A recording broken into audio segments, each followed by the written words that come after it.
Social নেটওয়ার্কে পরিচয়, সেখান থেকে প্রেম। দুই পরিবারের মধ্যে বিয়ের কথাও হয়। বিয়ের তারিখ ধার্য হয় 17ই ডিসেম্বর, অর্থাৎ বিয়ের তারিখ ছিল গতকাল। সেজে গুজে রজনীগন্ধার সৌরভে বিয়েও করতে আসে বর। এই পর্যন্ত সবকিছুই ঠিকঠাক, কিন্তু সানাই বাজার আগেই কেমন যেন ছন্দপতন। বেসুরো তখন সানাই। ঘন্টার পর ঘন্টা দাঁড়িয়ে থেকেও মিলল না পাত্রীর দেখা। গঙ্গা পাড়েই দাঁড়িয়ে থাকতে হলো হবু বরকে। দীর্ঘক্ষণ অপেক্ষা, হতাশ হয়ে বাড়ি ফিরে যেতে হলো বরকে। শেষমেশ কাটোয়া থানায় অভিযোগ দায়ের করল পাত্রপক্ষ। সোশ্যাল নেটওয়ার্কে পরিচয় হয় নদিয়ার মাটিয়ারির বাসিন্দা নয়নের সাথে বর্ধমানের বিউটির। দুই পরিবারের সাথে বিয়ের কথাও পাকাপাকি হয়, যদিও সেটা সামনাসামনি নয়, ফোন মারফত। বিয়ের দিন আগে থাকলেও বিউটি জানায় তার দাদু মারা গেছেন, বাৎসরিক পার হবার পর হবে বিয়ে। সেই মতো 17 তারিখ দিন ধার্য হয় বিয়ের। বিউটি ঠিকানা দেয় বিয়ের জন্য তার মাসির বাড়ি কাটোয়ায়। সেখান থেকেই হওয়ার কথা ছিল বিয়ের অনুষ্ঠান। সেই মতন সমস্ত আচার বিধি মেনে 17 তারিখ সন্ধ্যায় বরের বেশে বিয়ে করতে কাটোয়ায় উপস্থিত হয় নয়ন। কিন্তু এখান থেকেই যেন সমস্তটা গোলমালে। আর যোগাযোগ করা সম্ভব হয়নি পাত্রীপক্ষ সহ বিউটির সাথে। অগত্যা কাটোয়ায় গঙ্গার পাড়েই দাঁড়িয়ে অপেক্ষা করতে হলো পাত্রপক্ষ। সেখান থেকেই তারা কাটোয়া থানায় পাত্রপক্ষ পাত্রীপক্ষের বিরুদ্ধে লিখিত অভিযোগ জানায়। বিয়ে করতে হ্যাঁ, কি হয়েছে? এখানে এসে ওরা মেয়ের বাড়ির লোক, মাসির বাড়ি থেকে হওয়ার কথা ছিল, ওরা বেইমানি করেছে আমার সঙ্গে। এখন তারা মাসির বাড়ি খুঁজে পাননি? না, কি হয়েছে? বললে মাসির বাড়ি ঠিকানা দিয়েছে গোয়ালপাড়া, বাঁধের ধারে বাড়ি। ওখানে এসে ঠিকানা পাইনি, বলছে বলপাড়া ঘাটে নৌকা পাঠিয়েছি, হ্যাঁ, তোমরা বলপাড়া ঘাট থেকে তোমাকে নিয়ে আসবো। ঘাটে এসে কথা হলো, তারপরে বললো যাচ্ছে, তারপরে আর লোক আসেনি। আপনি কি করেন? আমি জয়পুরে থাকি, জুয়েলারি কাজ করি। কিভাবে পরিচয় হয়েছিল মেয়ের সঙ্গে?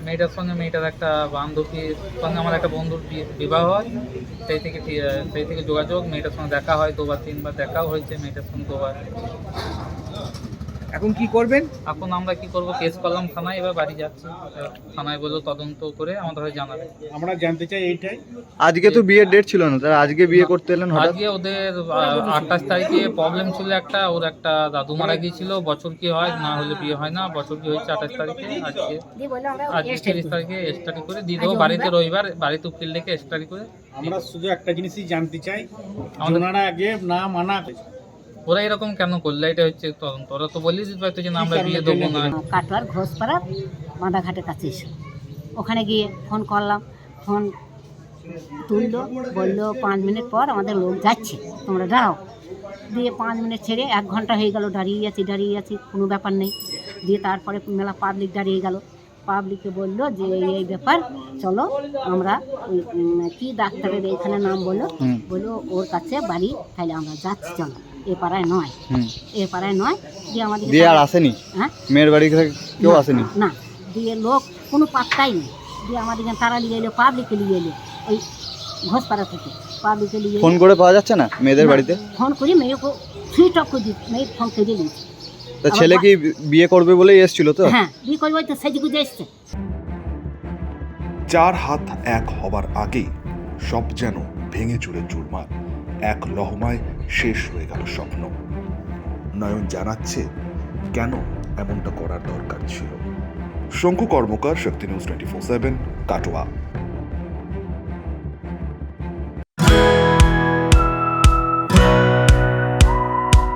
খাই খাই করো কেন এসো বসো আহারে, খাওয়ার আজব খাওয়া ভোজ কয় যাহারে।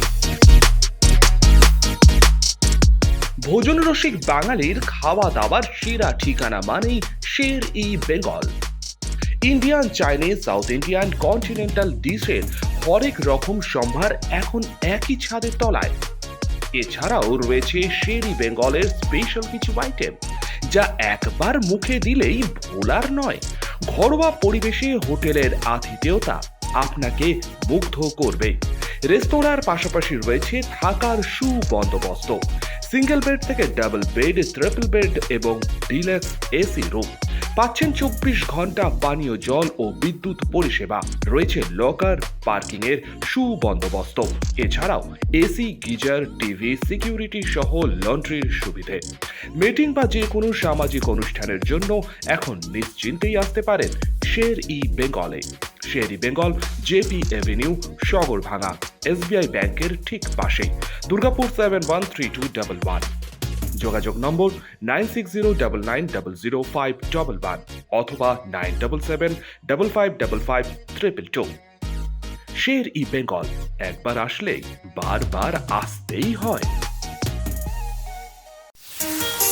কাজের প্রেশার, চাইছেন একটু রিল্যাক্স, একদিনের উইকেন্ডে শহর থেকে দূরে কোথাও যেতে চাইছেন, কিন্তু যাবেন কোথায় ভেবে উঠতে পারছেন না। চলুন না ঘুরে আসি তারাপীঠ। আর তারাপীঠ মানেই মধু মমতা হোটেল অ্যান্ড রিসর্ট, যেখানে গেলে আপনার মাইন্ড একদম ফ্রেশ। তাজা অক্সিজেন সাথে গ্রাম্য পরিবেশ আপনাকে হাতছানি দেবে। AC deluxe room, swimming pool, gymnasium, indoor games আর সাথে আপনার পছন্দের মতন ডিশ। এছাড়াও যে কোনো সামাজিক অনুষ্ঠানে আজই বুক করতে পারেন মধু মমতা হোটেল অ্যান্ড রিসর্টের ব্যাংকুয়েট হল। রাত জাগা তারাদের সাথে, পরিবার বা বন্ধু বান্ধবের সাথে আপনিও সময় কাটাতে পারেন হোটেলের লনে। তাই ভুলবেন না, তারাপীঠ মানেই hotel Madhu Mamata and resort. ঠিকানা hotel Madhu Mamata and resort, Tarapith, Tarapith road, Indian oil petrol পাম্পের ঠিক বিপরীতেই, তারাপীঠ, বীরভূম। যোগাযোগ নম্বর 9775555999 অথবা 9002410083। বীরভূম মানেই তারাপীঠ, আর তারাপীঠ মানেই মধু মমতা হোটেল অ্যান্ড রিসর্ট।